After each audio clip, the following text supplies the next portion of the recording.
Assalaamu calaykum akhyaarta sharafta leh. Galab wanaagsan, subax wanaagsan, maalin wanaagsan, duhur wanaagsan adduunyada meel kasta aad ka joogto. Waqtigu wuu kala duwan yahay.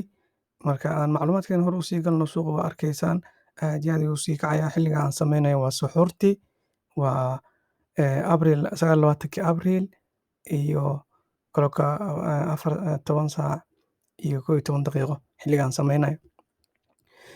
Suuqa sida arkaysaanba Bitcoin kor ayuu u socdaa. Isbuucii ugu dambeeyana 7 maalmood ugu dambeysana wuxuu kacay 13% ayuu kacay. Dadkiina gatay maasha Allah xaqal ciidka waa ka hesheen. Asna waxaan ka harin Ethereum oo 15% kacay 7 maalin ugu dambeysay. Asna waxaan ka harin XRP oo yiri ana lagama tagayo. Marka suuqi waa kaas.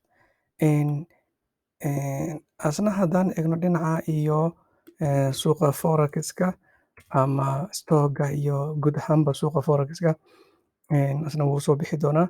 Waxaan gelaynaa Forex exchange. Lacagta USD-da Euro 20 crude oil iyadana 6% ayay kacday. Waxaa kaloo goldiga dahabka asna wuu kacay 1700 ayuu marayaa. Waxaa kaloo aan ka harin lacagahan galaynaa. Lacagaha ayaa muhiim ah inta badan ay Soomaalida ka helaan lacag ama kuwa ku sameeyaba trading-ka.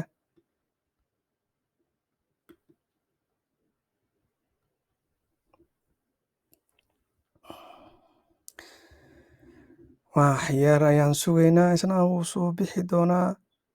Waa kaasa wuu kacay. Euro USD-gaasna wuu kacay. Balsaas ayuu ka tegay.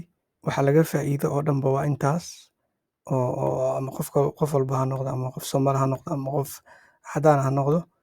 Bartaas ayaa lagu iibsadaa. Halkaas ayaa la isaga gadaa. Bartaas ayaa lagu iibsadaa. Haddii aan percentage ahaan u xisaabinane qofkii halkaas ku iibsaday halkaas isaga gaday wuxuu ka helay ama ka faa'iiday ayaan dhihi karnaa 1%. 1% ayuu ka faa'iiday. Qofkii halkaas ku gatay halkaas isaga gadayna asna 1% ayuu khasaaray ayaan dhihi karnaa. Haddii aan gudaha u sii galnane waxaa noogu sii badanaya waqtiga ama daqiiqadaha. Marka ma rabo inaan waqtigiina idinka cuno sharafta leh. Intaas ayaan isaga soo koobaynaa.